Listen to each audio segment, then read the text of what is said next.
Walaupun kini jumlah pasien COVID-19 di Sumsel mengalami penurunan, tidak membuat Dinas Kesehatan Sumsel santai. Hingga kini Dinkes Sumsel terus bergerak melakukan 3T untuk mengantisipasi penyebaran virus COVID-19.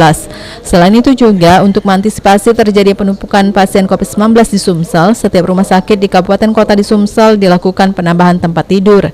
Sehingga menurut Kadinkes Sumsel, Resti Nuraini, kabupaten kota di Sumsel harus memperhatikan kondisi rumah sakit yang ada. Tetap waspada, kita tambahkan tempat tidur untuk pasien COVID di setiap rumah sakit di kabupaten kota yang dirasa masih kurang. Jadi kabupaten kota harus memperhatikan kondisinya masing-masing. Sampai sejauh ini, kondisi rumah sakit di Sumsel masih bisa menampung pasien COVID-19 yang ada. Selain itu juga, kini Wisma Atlet Jakabaring telah dibuka kembali untuk menampung pasien COVID-19. Firman Hidayat, PAL TV.